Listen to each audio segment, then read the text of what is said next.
In this session, we will deal with the basic principles of the spectroscopy, especially NMR spectroscopy and its application in determination of nanoparticles. Spectroscopy is basically the branch of the science in which, with the medium of electromagnetic radiations, we determine the structure of different atoms and the molecules. It is an important concept in order to understand the structure of the atom. The electromagnetic spectrum is an arrangement of all wavelengths ranging from visible light to infrared light.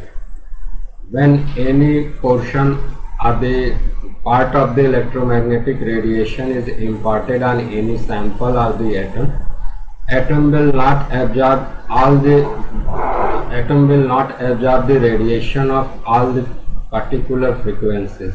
It will absorb radiation of only particular frequency, and on the basis of frequency absorbed by the atom or the molecule or the electromagnetic radiations emitted after the absorption from the sample, we will decide or determine the structure of the molecule.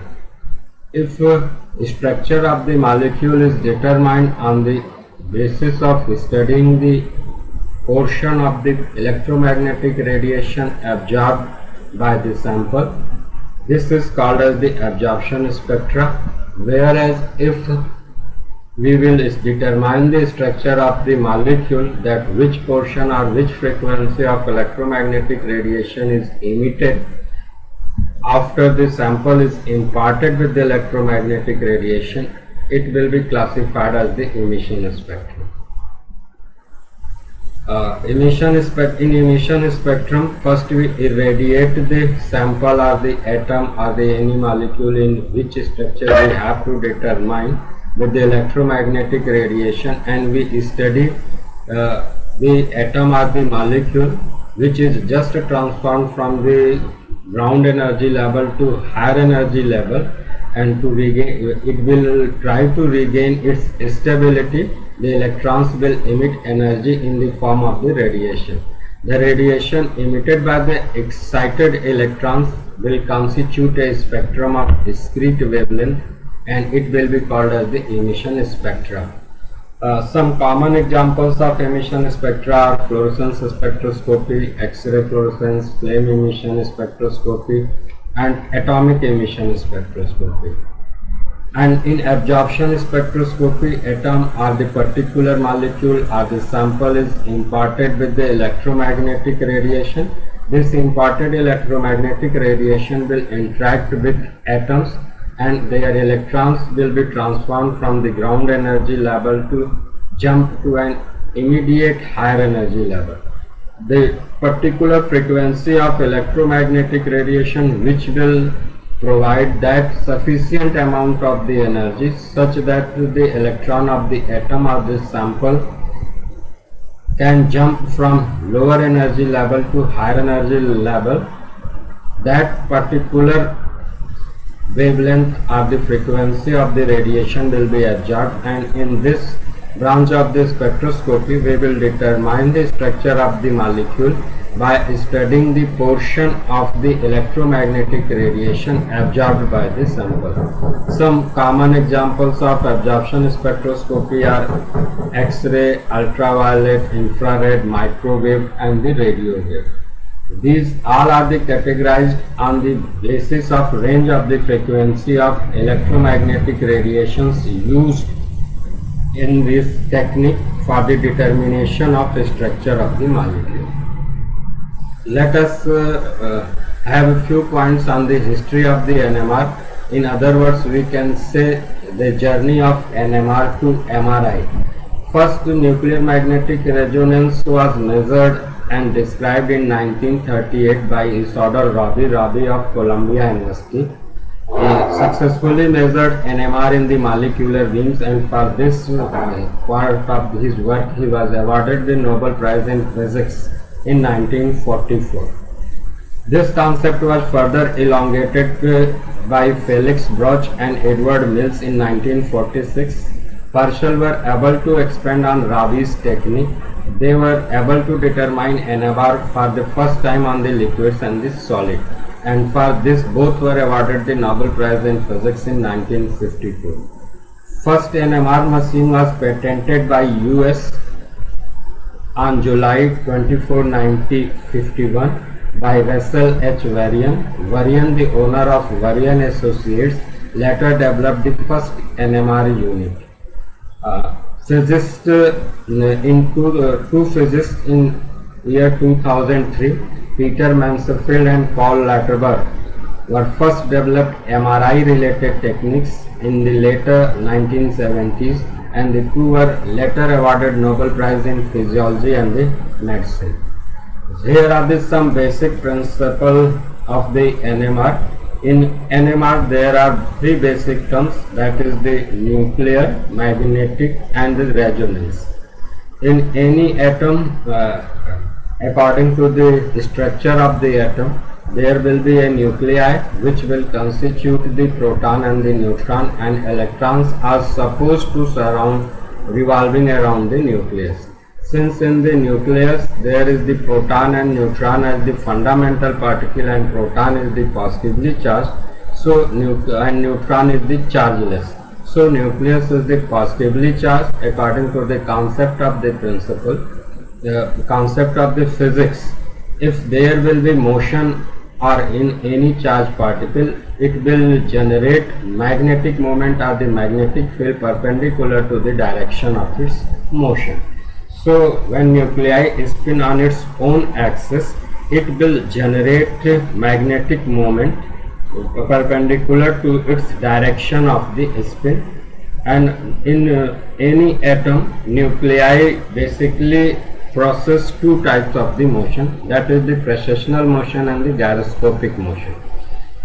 Precessional motion and gyroscopic motion can be well explained by the example of the motion of the top, such as when a top is freed to move, it will perform two types of the motion.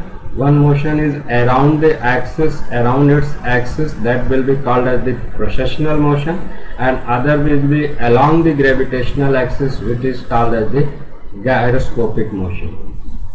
Magnetic moment will be generated in the perpendicular direction, such as is shown in this figure. This is the direction of the precession. If this will be the axis of the top, or you can say the rod which is used in the top, then top will spin around this axis, and this will be called as the direction of the precession, or this will be called as the precessional motion. Whereas this motion which will be along the gravitational axis, this is called as the gravitational torque, or you can say that it is the gyroscopic motion. When nuclei presses around its axis, magnetic moment will be generated to its perpendicular direction, that is in this direction magnetic moment will be generated. And any nuclei or particular sample of any particular sample will not absorb the radiations of all the frequency.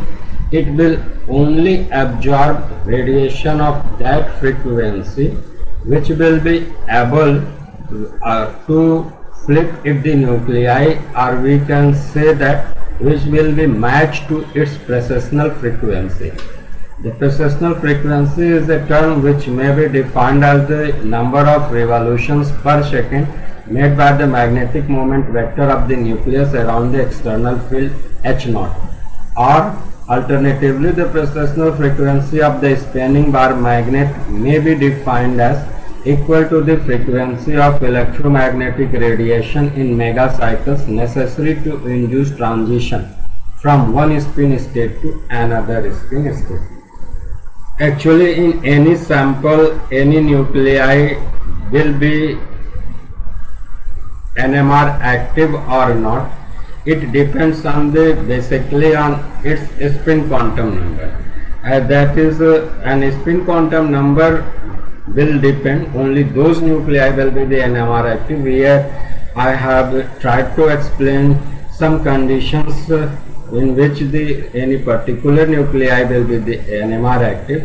Properties of spin is a fundamental property of the nature. any unpaired electron, proton or neutron, that is any fundamental particle, will possess a spin of half. Atomic nuclei which are composed of the proton and neutron may also possess the spin. The spin of an atomic nuclei is determined by the number of proton and neutron. What will be the spin of any nuclei? It will depend on the number of the proton, or we can say that the number of the fundamental particles present in it. And another condition that any nuclei will be the NMR active or not, it will also depend on atoms with odd number of proton will have a spin. Atoms with odd number of neutron, they will also have a spin. Atoms with even number of proton and neutron will not have a spin. Means that any nuclei will be NMR active or not, it will depends basically on the number of the fundamental particles, that is the proton and the neutron. In other words, we can say that it will depend on the mass number and atomic number of the atom. We must have memorized that number of the proton present in any nuclei is called as its atomic number, and sum of the number of the proton and neutron present in the any nuclei is called as the mass number. So we can easily categorize that any particular nuclei will be NMR active or inactive depending on the number of the protons and the neutrons present in the it. Such as here is the condition for depending on the mass number and the atomic number. Ultimately, any NMR, any nuclei will be NMR active or not, it will depend upon the spin quantum number. But spin quantum number depends upon the number of the proton and the neutron. In other words, we can say that spin quantum number depend on the mass number and atomic number of the any nuclei. If mass number is odd, that is if number of the proton is odd in the nuclei, and sum of the number of the proton and neutron is also odd, means that mass number and atomic number both are odd, then spin quantum number for any such nuclei will be 1 by 2, 3 by 2 and 5 by 2.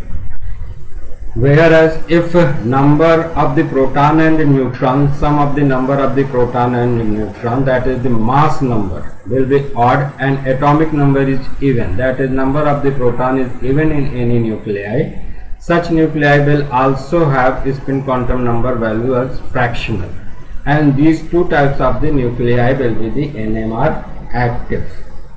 Whereas if mass number is even, that is sum of the number of proton and neutron is even and number of the proton is even, also even, then spin quantum number for such nuclei will be the 0 and such nuclei will be the NMR inactive.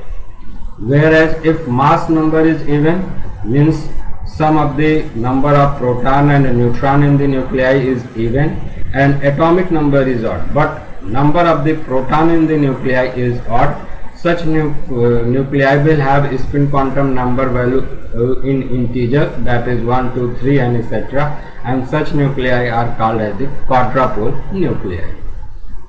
So one nuclei from other nuclei is basically distinguished in the NMR spectra on the basis of its precessional frequency. Precessional frequency, which we have already discussed, that it is the number of the revolutions per second made by the magnetic moment vector of the nucleus around the nuclei or around its axis.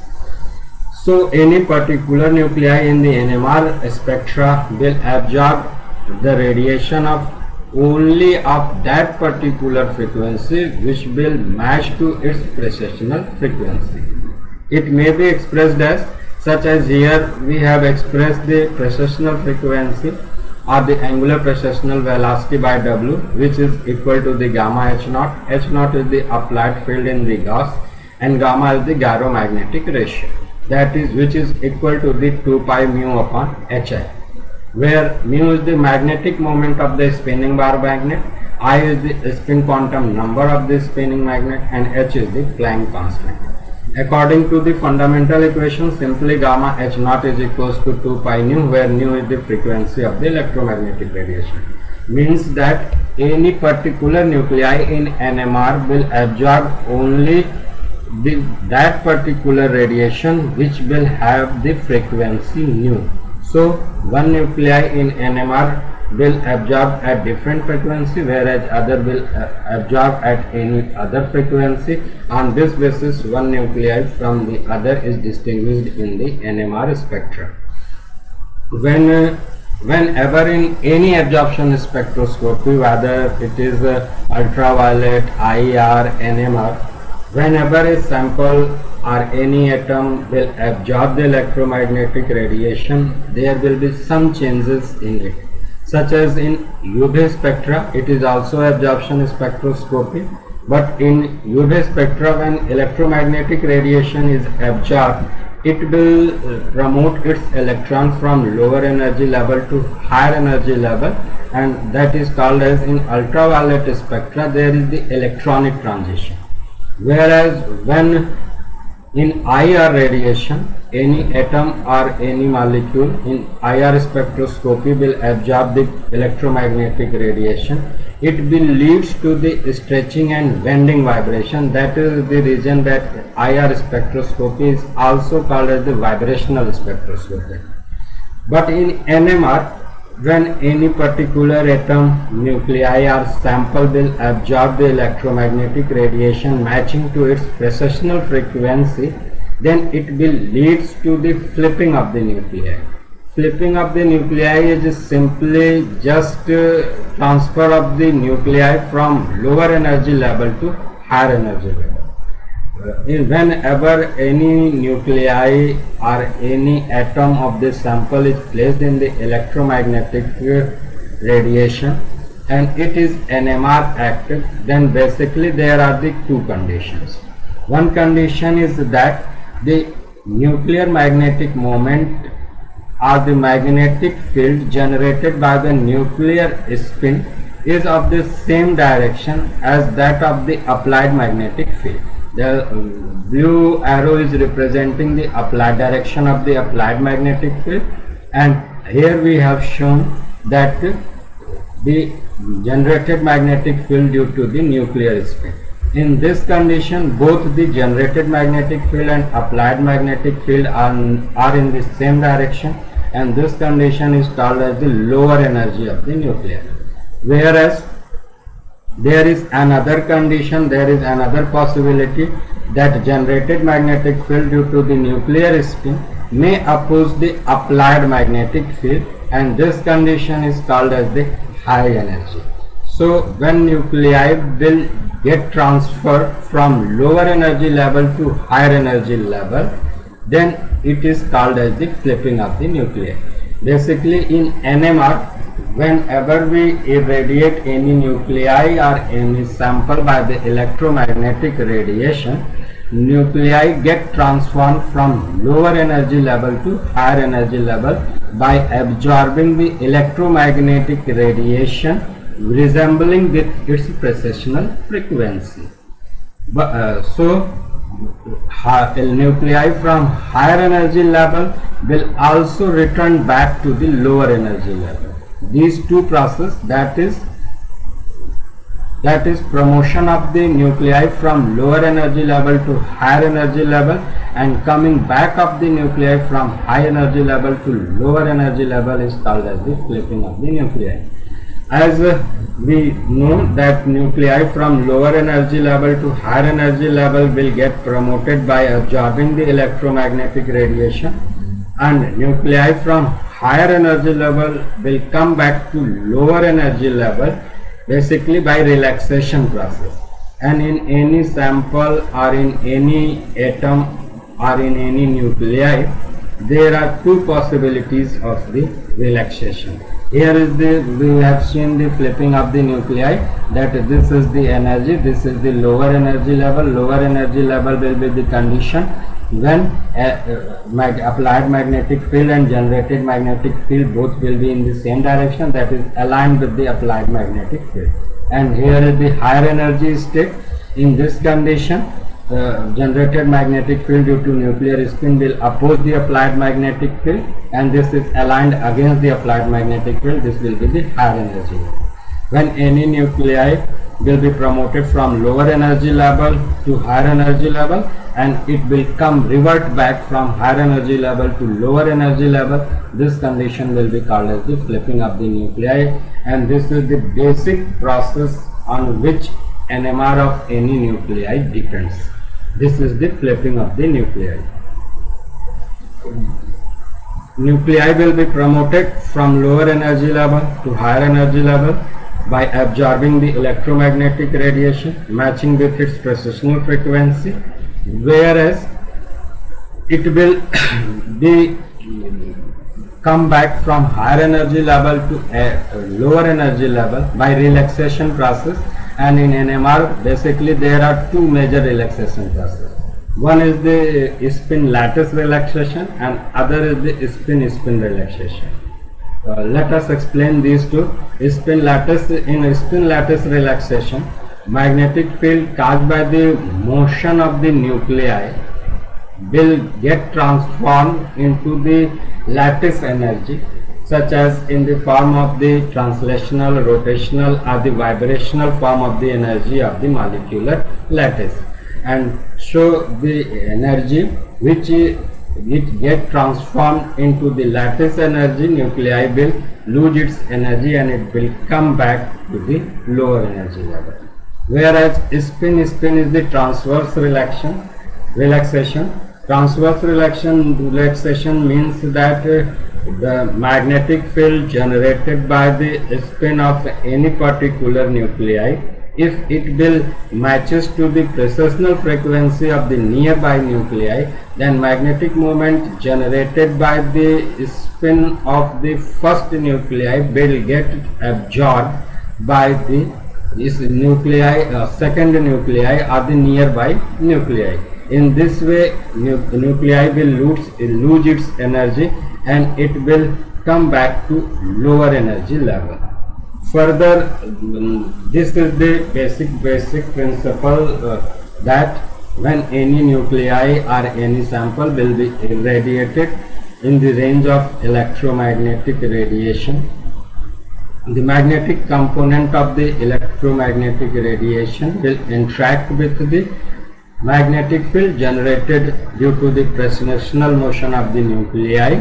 Nuclei will get changed from lower energy level to higher energy level by absorbing the electromagnetic radiation which matches to its precessional frequency, whereas nuclei will come back to its ground state by relaxation process, either by the spin lattice relaxation or by the spin relaxation. Now we must know some basic factors on the basis of which we can determine or we can explain the spectra of any molecule. First, we should focus on that how many signals or how many peaks any molecule will yield in the NMR spectra. So there is only one basic concept, that any molecule, number of the signals in the NMR spectra will be equal to the magnetically equivalent nuclei of this sample. We cannot predict magnetically equivalent nuclei or magnetically equivalent protons in the sample by just observation. So it may be noted that magnetically equivalent protons are the chemically equivalent protons. In other words, we can say that the number of signals in NMR spectra for any sample or any molecule will be equal to the number of chemically equivalent nuclei or chemically equivalent protons of this sample. Chemically equivalent protons or chemically equivalent nuclei simply means that those number of the protons or those number of the nuclei which have same electronic environment, or we can say that which have the same electron density around it. Such as here we are explaining that how we can predict that particular molecule or particular nuclei will yield how many signals in the NMR spectra. There is the case of methyl acetate. This is just simply a ester molecule where this C double bond O and O, this is the ester group, and here is a methyl group CH3 group, and here is another CH3 group. So in this molecule we have simply two sets of chemically equivalent protons. The protons are the nuclei which are represented by A or in red color. These protons are the nuclei are attached to the carbonyl group C double bond O group. This is electron withdrawing group, so it will withdraw the electron density from these nuclei, and electronic environment of these nuclei will be the different, whereas three protons of this CH3 group are simply attached only with the oxygen atom. So electronic environment of these three protons will be the different from that of these three protons. So in NMR signal, NMR spectra, this methyl acetate molecule will yield two NMR signals. Let us see some more examples. Here is the benzene molecule. Benzene is the C6H6 molecule, and in the benzene all the nuclei of the proton are in the similar electronic environment. There is no difference in the electronic environment of one nuclei from the other nuclei. So benzene will yield only one signal in NMR spectra. Similar is the case of the acetone molecule, CH3CO CH3 molecule. Both the methyl group are directly attached to the carbonyl group C double bond O group. So electron density of all the 6 nuclei of proton in this molecule will be the similar, and acetone will yield only one signal. Here is pyruvate molecule. In pyruvate molecule there is only one CH3 group, and all the three proton nuclei are in the same environment. So this molecule will also yield only one signal in NMR spectrum. Here is the cyclohexane molecule, C6H12 molecule. This is the cyclic hydrocarbon, and all the 12 protons have the similar electronic environment, so it will also yield only one NMR signal. Here is the some examples of the molecule which will yield two NMR signal. Here is the glycine molecule. In glycine we can say that the two protons represented by red color are attached to the nitrogen atom, whereas two proton nuclei which are attached to the carbon atom are attached to this carbonyl group, that is C double bond O group. So electronic environment of these two protons will be the different from these two protons, so it will yield two signal in NMR spectrum. There is another case of acetaldehyde molecule. In acetaldehyde molecule, proton represented by blue color is represented to the carbonyl group, whereas proton represented by the red color is attached to the carbon group, so it will also yield two NMR signal. Here is the case of paraxylene. Paraxylene is basically a benzene ring substituted by the two methyl groups. So there will be the two sets of the nuclei of the proton.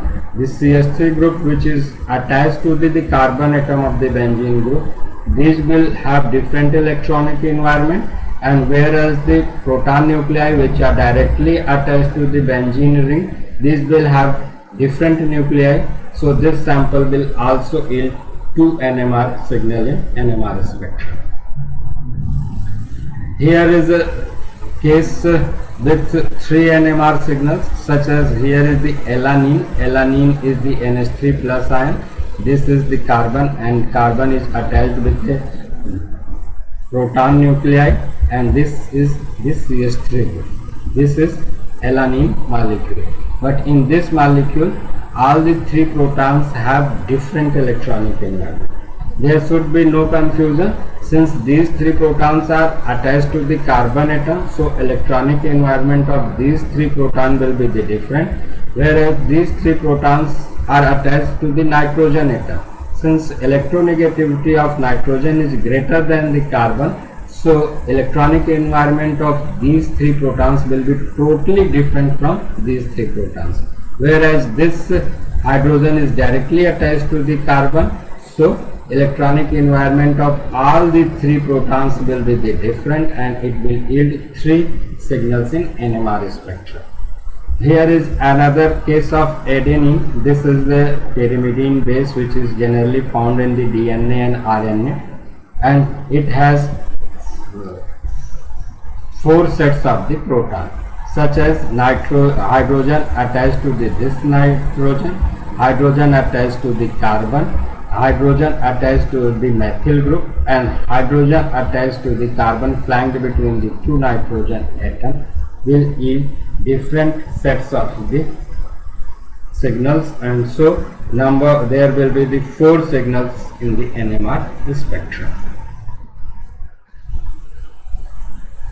Here is another example. This is the isopentenyl diphosphate, and in isopentenyl diphosphate there is the four set of the proton. This is the one set. Electronic environment of these two protons will be different, and electronic environment of these two protons will be different since it is attached to the carbon double bond, and this is the methyl group, and this is the doubly bonded carbon. So all the four protons will have different signals in the NMR spectra, and this molecule will yield four signals in the NMR spectra. The number of these signals in NMR spectra also depends on the stereochemistry of the molecule. Stereochemistry is basically the three-dimensional arrangement of different atoms in the molecule, and when these atoms are differently arranged in the three-dimensional space, their electron density varied from one to another. So on visual appearance it may appear that this will yield only one signal, but in actual practice these yields different signals. Here we can just take account of this some example, such as this is the molecule, simple molecule, and chloroethene, or we can say that this is the substituted chloroethene. This may be CH3 group, or this is a CH3 group. This will be the propene 2-chloropropene in IPAC.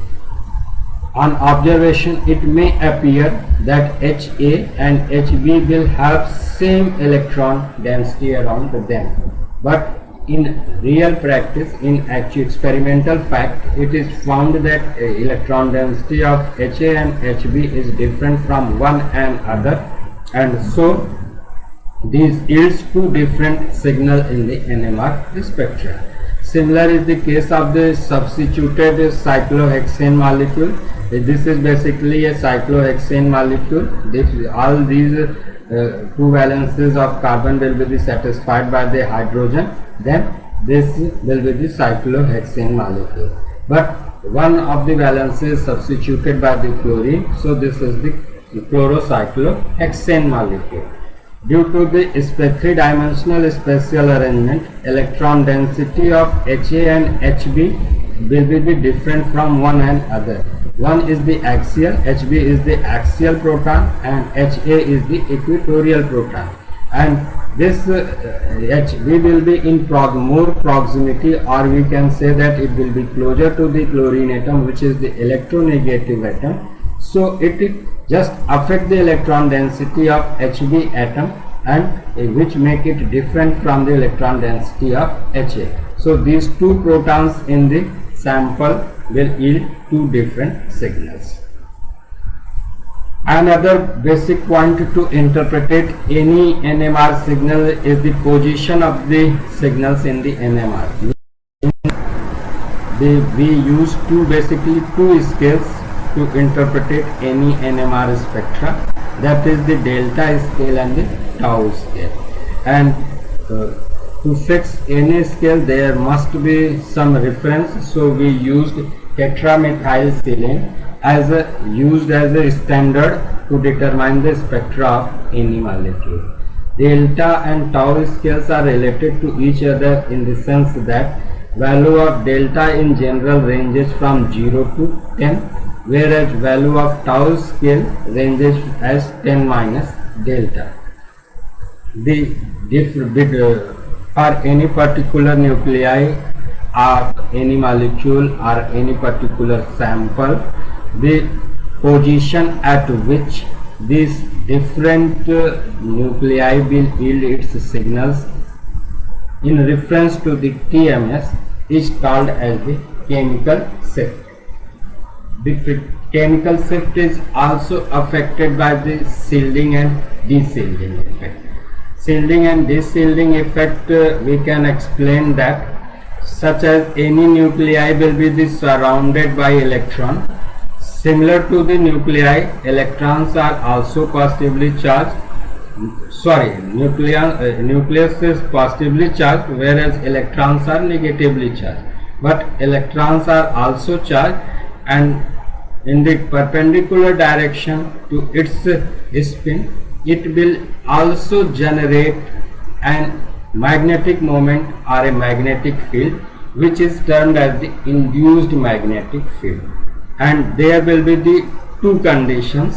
If induced magnetic field generated due to the electronic spin will oppose the applied magnetic field on the nuclei, this condition is called as the shielding. Whereas if induced magnetic field due to electronic spin is in the same direction, or we can say that it reinforces the applied electromagnetic field on any nuclei, then it will be called as the de-shielding. Once again, if induced magnetic field generated due to electronic spin will oppose the magnetic field applied on any nuclei, this particular condition is called as the shielding.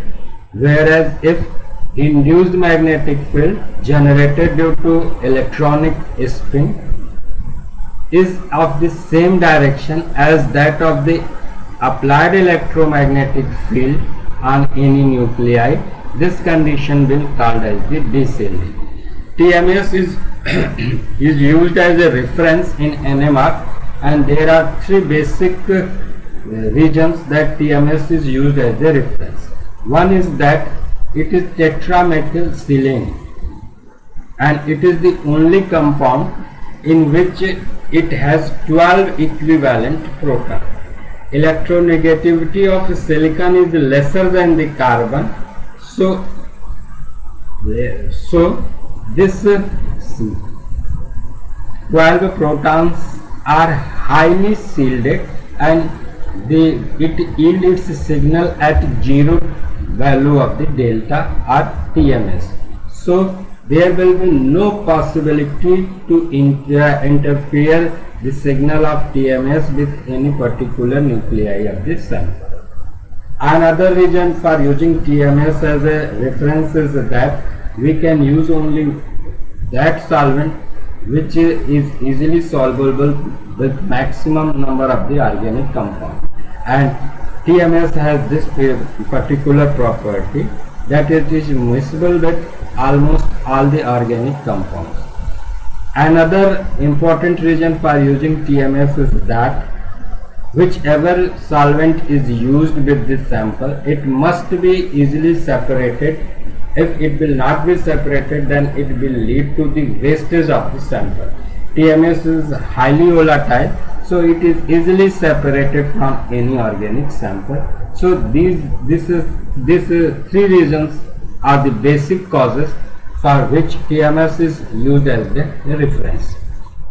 Now here we are seeing observing that what shielding and de-shielding will affect the chemical shift. So peak for TMS in any NMR will obtained at 0 delta value, and with respect to the TMS at whichever delta value this a signal will be observed for any particular nuclei in the sample or in the atom, it is called as the chemical shift. If nuclei or proton will be shielded means the induced magnetic field generated to the electronic spin will oppose the applied magnetic field, it will lead to shift the signal upfield or lower delta value. This is called as the shielding. Whereas if a particular nuclei or proton is de-shielded, means induced magnetic field generated due to electronic spin is of the same direction as that of the applied magnetic field on any particular atom of the sample, it will be de-shielded and it will shift the position of the signals towards the higher delta value, or we can say that the downfield. Chemical shift is also given as delta is the delta, we are representing chemical shift by delta. Delta is given as F sample, means frequency of the electromagnetic radiation absorbed by the sample, minus F reference, means frequency of electromagnetic radiation absorbed by the TMS upon frequency of the reference. The frequency difference F sample minus F reference is usually on the order of a few hundred to a few thousand, while the reference frequency is measured in megahertz. Is a smaller number, chemical shift is a smaller number, and it is expressed in the units parts per million. The suffix pm is interchangeable with parts per million. We all must be knowing that it is interchangeable with 10 raised to power minus 6. Here are some factors which will affect the chemical shift in NMR spectra, and these factors are electronegativity, anisotropy, hydrogen bonding and van der Waals de-shielding. Let us have some important aspects. Electronegativity means that any atom in the NMR spectra which is attached to a particular atom, if its electronegativity will be greater than the carbon or hydrogen or the any particular nuclei which is directly attached to it, then it will drag this shared pair of electron towards itself, result of which electron density around the particular nuclei in observation will decrease. Nuclei will be de-shielded, and if it will be de-shielded, then NMR spectra will shift towards downfield, that is towards lower delta value. Here we can say that if it is de-shielded, then it will shift towards higher delta value. Anisotropy refers to the property of the molecule where a part of the molecule opposes the applied field and other part reinforces the applied field. It is generally found in the unsaturated hydrocarbons such as in the alkenes. In alkenes there is a carbon-carbon pi bond which is in a one plane, but when this pi electron circulates around the plane, it generates a magnetic field which is diamagnetic on the carbon atom and paramagnetic on the hydrogen atom. Since it is paramagnetic on hydrogen atom, so it opposes the so it reinforces the applied field, and this leads to the de-shielding, and it will again leads to the increase in the delta value of the sample. Here is the hydrogen bonding. Hydrogen bonding will take place only in those samples where hydrogen is attached with any atom which is more electronegative to it. Due to hydrogen bonding, electron surrounding the proton nuclei or hydrogen nuclei will shift towards the more electronegative atom. This will result in the de-shielding, and it will lead to the higher value of the chemical shift. Van der Waals de-shielding. Van der Waals de-shielding takes place in the bulkier group molecule with the bulkier groups. So electron of the one group will repel the electron of the another group. Electron density around surrounding both the group will decrease. It will also lead to the de-shielding and leads to the higher delta value. So we have dealt with the two factors. One is that number of the signals in the NMR spectra. We can predict the how many signal or how many peak we will observe for any molecule or any sample in the NMR spectra. Then we have dealt with the position of the signals, that is also called as the chemical shift, that on delta scale value where we will observe peak or a signal for any particular nuclei. Another important factor is which is necessary to know or interpret the any NMR spectra is the peak area and the proton counting. Peak area is the basically number of the squares which are present in any peak, and with the help of the ratio of the peak area we will able to determine or we will able to predict the ratio of different set of the proton in the molecule. The concept of peak integration is that the area of a given peak in a proton NMR or C13 NMR is equal to the number of equivalent protons. Equivalent protons means those set of the protons for which we will get only one signal or one peak in the NMR spectra. We can have a look at the spectrum of the paraxylene. ISO name is the IPAC name is the 1,4-dimethyl benzene. 1,4-dimethyl benzene. So peak area with the help there are two sets of the proton nuclei in this sample. Here the proton nuclei which are represented by the blue color are the aromatic protons, or we can say that the protons which is directly attached to the benzene ring. Whereas the number or the set of the proton which is represented by the red color are they just substituted on the benzene ring, and this one methyl group on first carbon atom or one carbon atom, and this is the methyl group which is on the fourth position.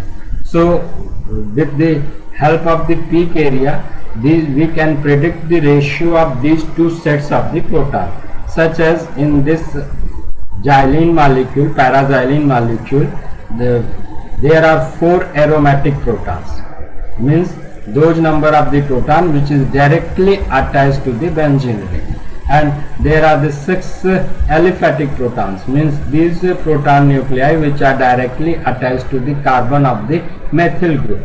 So the ratio of the peak area for these two sets of the proton will be 4:6. Here we have just trying, this is not a perfect spectra, this is only for representation. For HB, if peak area will be the 1, then for type of the proton B, peak area will be the 1.5. Means that if this aromatic proton area of the peak for aromatic proton will be the 1, then area for the aliphatic proton will be the 1.5, which indicates that ratio of these two sets of the proton, such as HB and HA, is 1:1.5. So this is the importance of the peak area in the interpretation of NMR spectra of any molecule. At the lower resolution in the NMR signal, generally we get a single peak for single set of the proton nuclei, but at higher resolution, generally when our instruments is running higher than 60 cycles per second, then a single peak for a nuclei will split into the number of the fine peaks, and this is called as the splitting of the signals or splitting of the peaks. Splitting of the signals in the NMR spectra take place due to interaction of the spin of the nearby nuclei with the magnetic field generated by the concerned nuclei. The nearby nuclei means that whichever nuclei is present in the proximity to the nuclei which we have considered in the NMR spectra, the proximate nuclei or nearby nuclei will be also in continuous spin, due to which it will also generate a magnetic field. Then the number of the possible ways in which the magnetic field generated by nearby nuclei can interact with the applied magnetic field, that will be the number of a peak splitted, that will be the number of a peak in which a single peak will get splitted. Or we can say that if a one peak is splitted into two peak, it is called as the doublet. If single peak get splitted into three, it is triplet, and more than three, it is multiplet. This splitting of NMR signal gives precise information about the number of the neighboring protons in the molecule. Such as peak area was giving the ratio between the concerned nuclei and the other nuclei. Similarly, splitting of the signal will give information about the nearby nuclei. The number of the peak in which it will get splitted, it will given by the formula, that is 2ni plus 1. That is where n is the number of neighboring proton or the number of the neighboring NMR active nuclei. I is the spin quantum number for that particular nuclei. So we can just observe the splitting by some example. For regions for splitting, here we are showing the region for splitting in 1,1,2 trichloroethane molecule. We have considered this molecule because there are the two sets of proton nuclei in this molecule. One is the HA, this has the different electronic environment, from the HB, which has different electronic environment. This, according to general basis, this HB molecule will yield 2 NMR signal in the NMR spectrum. Since the number of signals can be predicted as the number of the chemical equivalent proton, this sample has the 2 chemical equivalent proton. Electron density surrounding the HB will be the different from the electron density surrounding the HA. Reason is that HA is surrounded by only one electronegative atom, that is the chlorine, whereas HB is attached to the carbon atom, which is attached to further 2 more electronegative atoms, that is the chlorine, which will lead to the difference in the electronegativity of these two sets of the proton. So in basic we can predict that this sample will yield 2 NMR signals in the NMR spectrum. At a lower resolution, we actually yield only 2 NMR signals for this sample. But at higher resolution, we don't have only 2 signals, but this peak for HA get splitted into the 2 peaks. That is, it is splitted into the 2 peaks, it is the doublet. Whereas this signal or peak for the HB is splitted into the 3 peaks, that is the triplet. Simply this was the formula for calculating the splitting of a peak. This 2ni plus 1, 2ni plus 1. Here we can apply it. N is the number for let us consider for HB. N is the number of the nearby proton. So N for HB is 2. So 2 into 2. Spin quantum number is the half. So what it will happen is we will yield value of 2ni plus 1 is equals to 3. So peak for HB will get split into 3, and for HA value of n is 1. So value of 2ni plus 1 will be the 2. So peak for HB will get split into 2. Reason for splitting is that for the HB, the magnetic moment generated due to the spin of nearby nuclei means that HA nuclei. Here is the case. Here is the direction of the applied field and region for splitting in the 1,1,2,2 trichloroethane molecule. Here is the region. If for HA will be considered, both Hb protons. Here is the Hb proton. This is the Hb proton. We are considering for Hb proton. If both magnetic moment or magnetic field generated by the spin of Ha nuclei reinforces the applied magnetic field, then it will be the strongest field. Another case is that one can reinforce the applied field and other will oppose the applied field. This way happens in two ways, but both the magnitude of in both the cases magnitude of magnetic moment will be the same. The fields due to the hydrogen cancel each out, so there will be no effect on the external magnetic field. Another way of interaction with applied magnetic field is that magnetic moment generated due to spin of both the nuclei oppose the applied magnetic field. This will be the condition, and this will be the weakest field. So the proton near to the Hb, that is Ha proton, can interact with the applied magnetic field in three possible ways, and that is the reason that peak for Hb proton in NMR get splitted into three.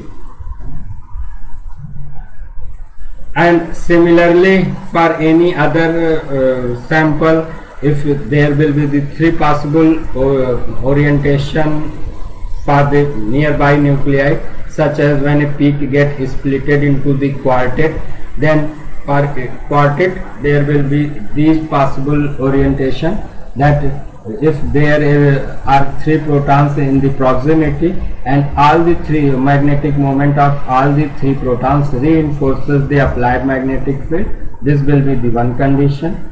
Another condition is that magnetic field generated due to spin of two nuclei reinforces the applied magnetic field, whereas one magnetic field generated due to one nuclei opposes the applied magnetic field. This will be the third condition, in which magnetic field generated due to two of the three nuclei opposes the applied magnetic field, whereas remaining magnetic field of one nuclei reinforces the applied magnetic field. And last condition will be that in which the magnetic moment generated due to all the three nearby nuclei opposes the applied magnetic field. So if there will be the three nuclei in proximity to any nuclei, then there will be these four possible ways for the interaction with the applied magnetic field. And so if there will be the three nuclei in proximity to any particular nuclei, its peak will get splitted into the four peaks, and it is called as the splitting of the peak. So this is the basic region. Splitting in the splitted peak, the height of each splitted peak will be in a simple ratio, which is given by the Pascal's triangle. If we can use the n+1 rule to determine the number of peak, that is, what will be the number of proximity proton or number of the proximity nuclei to any particular nuclei plus 1. This will be the number in which this single peak of a particular nuclei will get splitted. The quartet, we will observe that the peak of extreme signals is 1/3 of the first and the last.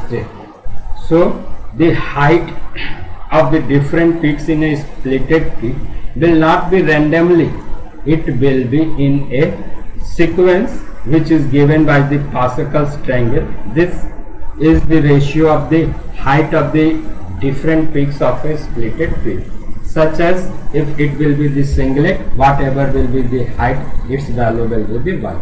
If a single peak get splitted into the two, that is in the doublet, height of both the peak will be the equal and its ratio will be 1:1. Whereas in triplet, their single peak will be splitted into three peaks, but the ratio of all the three peaks will be the fixed. That is, the extreme peaks will be of the ratio 1, whereas the central peak will be of its double height of the extreme peaks.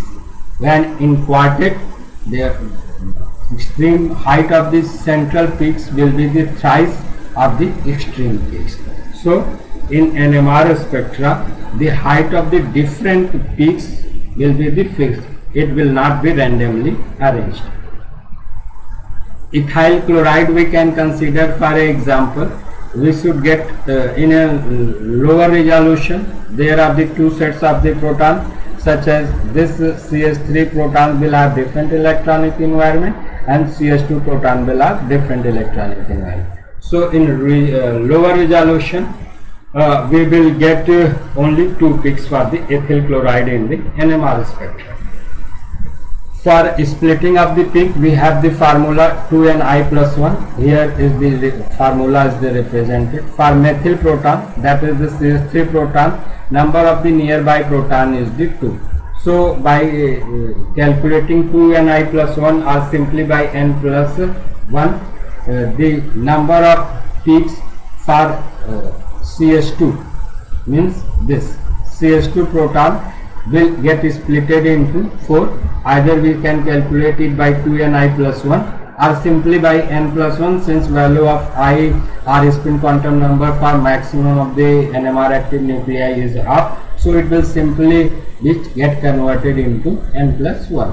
And for CH3 proton, if we will calculate, then a value of n will be the 2 and 2 plus 1 will be the 3. So CH3 proton will get splitted into 4 peaks, and peak for CH3 will get splitted into triplet, that is 3 peaks, and peak for methylene proton, that is the CH2 proton, will get splitted into 4 peaks, that is the quartet. We can explain it here. This is also only a representation, not actual spectra of the ethyl chloride molecule. Here is the we are explaining the splitting of the peak by means of 1-chloropropane. This is the 1-chloropropane. In 1-chloropropane, in this simple observation, we will have 3 sets of the proton. One is the methyl proton, one is the methylene proton, and one is the proton to which carbon chlorine atom is attached. Okay. So in lower resolution, we will observe 3 peaks for the 1-chloropropane. This will be the observation. But at higher resolution, there will be the splitting of the peak. Now, how we can calculate the splitting of the peak? Simply by n plus 1 rule. Let us consider 1 by 1. Here is the we can also explain the position of the different signals. Let us consider from the proton C, it is attached with the most electronegative element. Okay, that is the chlorine. So electron density around this CH2 proton will be the lesser. It will be the d-shielded. So peak for this CH2 proton will be observed at higher delta value, which is observed between, here it is represented between 3 to 4. Now this is the CH2 proton, or we can say that the D proton, since it is attached to the carbon atom, which is further attached to the electronegative atom. So electron density around these proton will be the lesser, but it will be greater in comparison to the proton which is marked as the C. So it will be the more shielded in comparison to the C proton.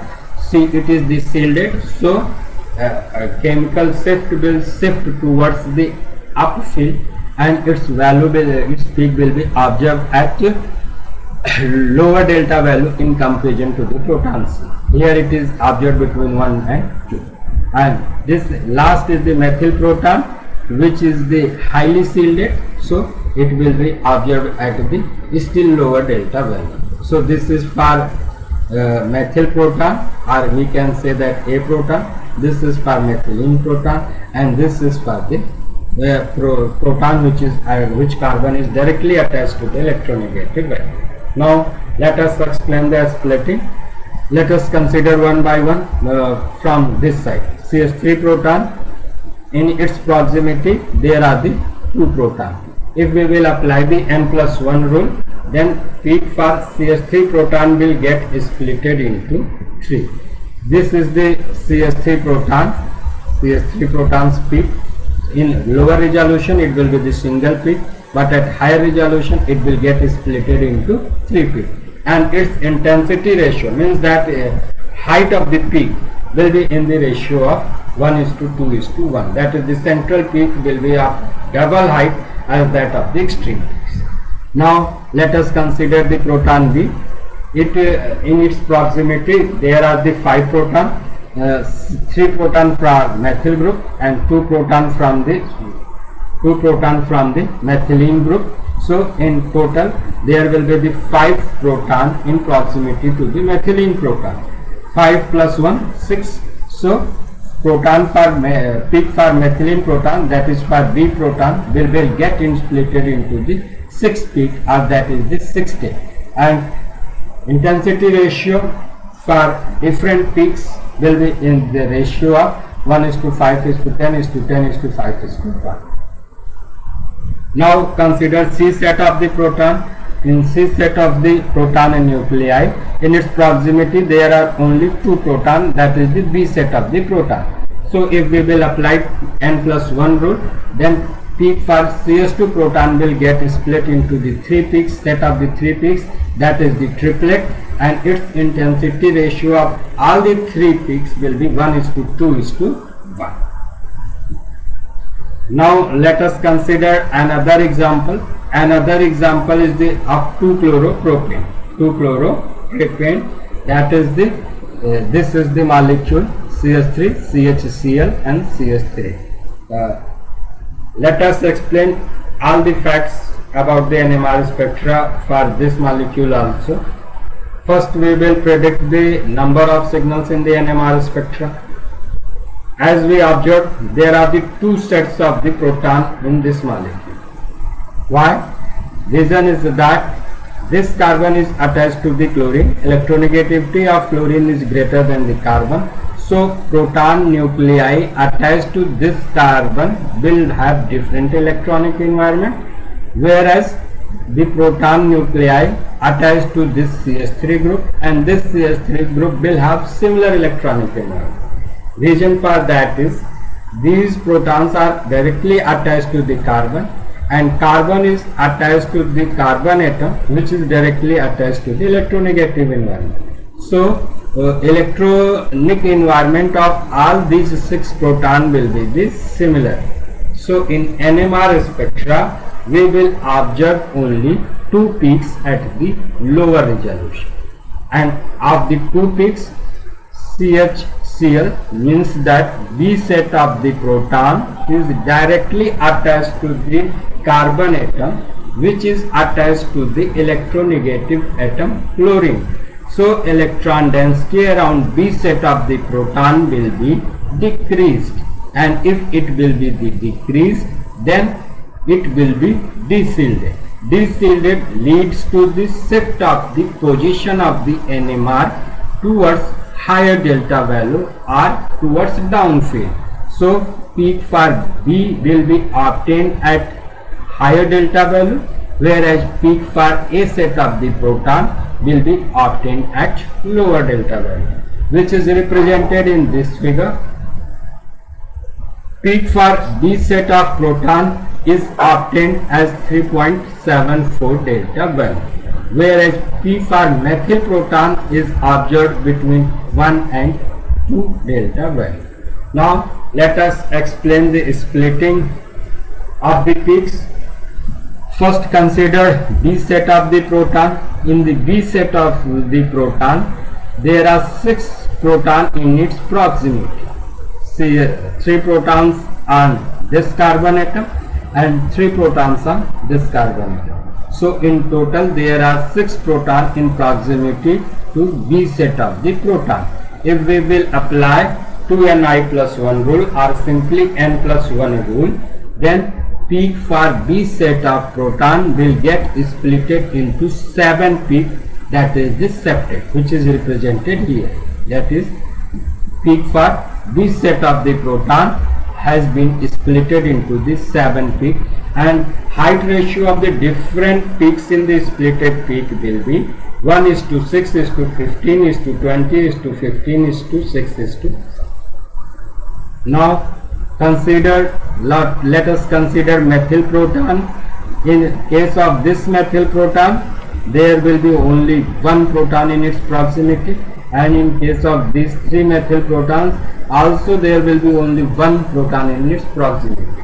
So the peak for all these 6 protons will get splitted into doublet, because when we will apply n+1 rule, then 1 + 1 will be the 2, and peak for these 6 protons will get splitted into 2. This is represented here. This will split into the doublet, and height of both the splitted peak will be the same.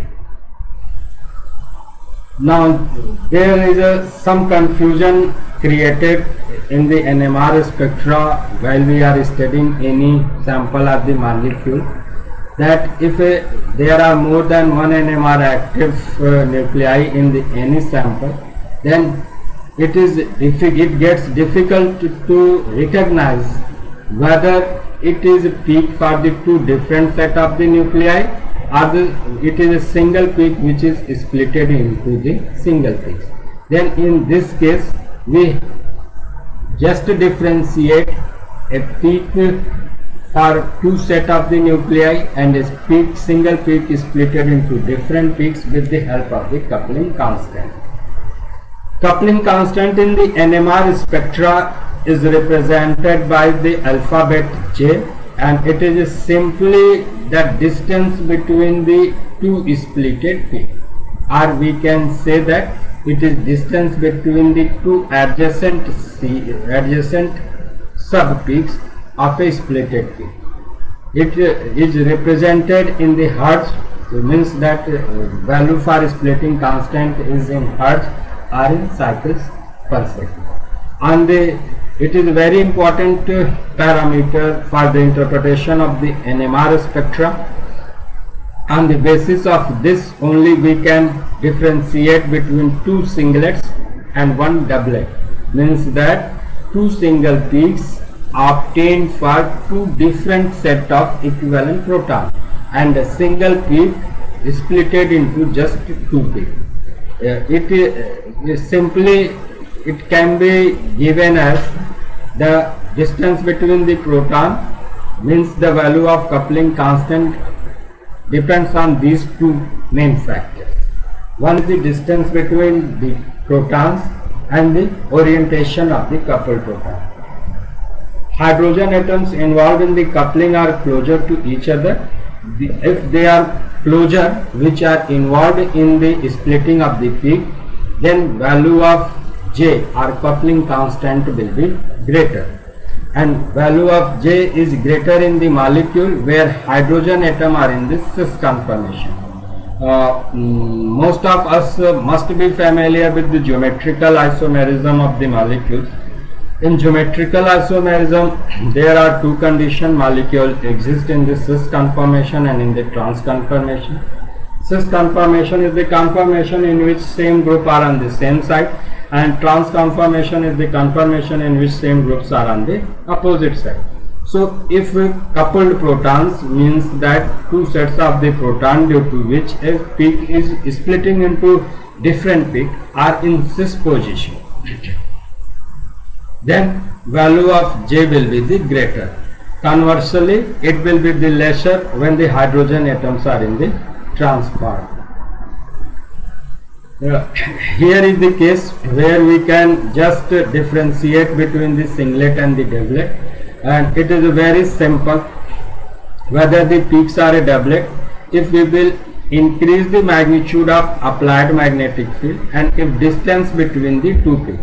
Here if we are considering these 2 peaks, and if we are increasing the magnitude of applied magnetic field, and after increasing magnitude of applied magnetic field, if distance between these 2 peaks are increasing, then it will be the set of 2 singlets, means that these will be the 2 single peaks in NMR spectra for 2 different set of the proton.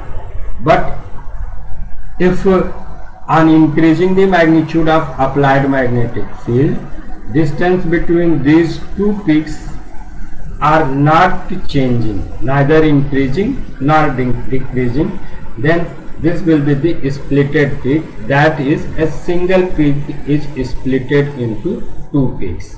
The unit of coupling constant is Hertz. So on this is the important parameter in interpretation of the NMR spectrum. Here is some types of the coupling on which value of J depend. For any molecule, geminal coupling and vicinal coupling can take place. Geminal coupling simply means that two nuclei which are in interaction are attached with the same carbon atom. Here we are representing that the two atoms of the functional groups are bound to the same carbon atom. That is, the nuclei third and fourth are bound to the same carbon atom. Similarly, nuclei first and second are bound to the same carbon atom. If these two will interact with the coupling, such as in this case, there will be the interaction. Why there will be the interaction? Because these two nuclei, protonic nuclei, are in different environment. So there will be the interaction, and this type of the coupling is called as the geminal coupling. Vicinal coupling protons are those which are separated by the three bonds. Three bonds means these are the three bonds. This is a proton, so one bond, two bond, and three bond. If there will be interaction between the first proton and third proton, then this will be the vicinal coupling. Long range coupling, if distance between the two protons is more than 3 covalent bonds, then the phenomenon of coupling does not come into the play. However, there would be some coupling. In some cases, their coupling takes place. Then it is also called as the long range coupling. There is one important effect in the NMR, and this is the nuclear-Oberhauser effect. Nuclear-Oberhauser effect is a phenomenological definition of the NOE.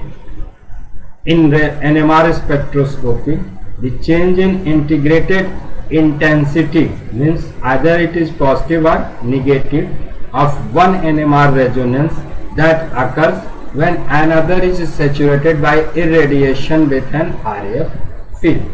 Means if P are signal for two nuclei in any NMR spectra is overlapping, then one of the particular nuclei will irradiated with the higher intensity of electromagnetic radiation. So its interaction with the nearing nuclei or particular nuclei will stop, and we can resolve the different nuclei in this sample. Now there are also the application of NMR in the determination of the nanoparticle. The basic fundamental principles which we have dealt in the NMR spectroscopy, same principle will be also applied in the determination of the nanoparticles. Means that any particular NMR active nuclei means for those nuclei for which value of spin quantum number is fractional, that is 1 by 2, 3 by 2, etc. If it is irradiated with the beam of electromagnetic radiation, then magnetic component of the electromagnetic radiation will interact with the generated magnetic field due to the precessional motion of the nuclei, and the frequency of electromagnetic radiation which matches with the precessional frequency of the nuclei will get absorbed, and a signal or peak will be observed for that particular nuclei in the NMR spectrum. In basic NMR spectroscopy, it is simply called as the chemical shift. Chemical shift, the position of signal in the NMR spectra with reference to the TMS, it is called as the chemical shift. Whereas in the NMR determination of the nanoparticle, there is a term which is used as night shift. It was given by the physicist Walter D. Knight. It is a shift in the nuclear magnetic resonance frequency of a paramagnetic substance.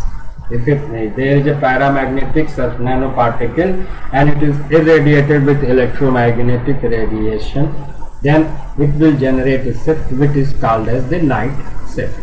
The night shift refers to the relative shift K in NMR spectrofrequency for atoms in the metal. Generally it is used for the metals such as the sodium compared with the same atom in a non-metallic environment. Non-metallic environment means the same metal when it is in the combined form, such as in the salt form, in the solution form, such as in the case of the sodium. There are the two conditions. One is that sodium is in the metallic form, that we consider the metal sodium. And another condition is that the sodium chloride, that is the simple our table salt in which sodium is combined with the chloride. The observed shift reflects the local magnetic field produced at the sodium nucleus. If there is sodium nucleus is irradiated with electromagnetic radiation, the magnetization of the conduction electron, the night shift is due to the conduction electron in the metals. I must throw light on the conduction electrons. Conduction electrons of for any metal is just simply the valence electron, or we can say that the electron which is present in the outermost atomic orbital of the matter. They introduce an extra effective field at the nuclear side due to the spin orientation of the conduction electron. An electron in the conduction band of a solid where it is free to move under the influence of electric field, also known as the outer shell electron. Like a chemical shift, there will be a night shift in the spectroscopy of the nanoparticles. Night shift is sensitive to the local electronic environment. Chemical shift was also sensitive to the local electronic environment, means that if any particular nuclei was highly shielded, then its signal was shifting to the lower delta value, that is upfield, and if it was de-shielded, that is if electron density was lesser on that particular nuclei, signal was shifting towards the higher delta value.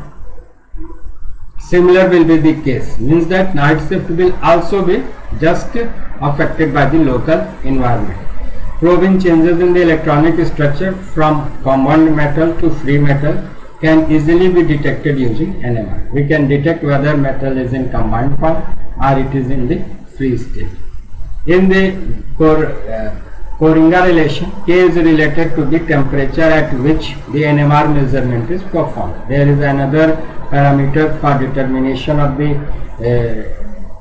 NMR of the nanoparticle, and that is the Coringa relation, and it is given as K square Tt1 is a constant. As a result, T1 and T minus 1 display the linear relationship with another. Nanoparticles are determined with the following. There are some parameters with which we can determine the nanoparticle, such as slope of the temperature dependent relaxation. Relaxation is the similar process, either it may be spin-spin relaxation similar to the basic principle of NMR, or it may be the spin lattice relaxation, and magnitude of the night shift. These two parameters can give information for about such as what is the shape of the atom, what is its particle size, what is its composition, what is its surface chemistry, such as when we use any metal for the absorption surface. And measured resonance will be influenced by the two factors. These are the microscopic and the microscopic forces. Microscopic forces which influence the spectra of any nanoparticle is the homogeneity, strength of the applied magnetic field, molecular tumbling, and magnetic susceptibility. Whereas the microscopic factors which affect the NMR spectra of a nanoparticle is the electronic environment of the nuclei, influence of neighboring nuclear and electron spin interaction.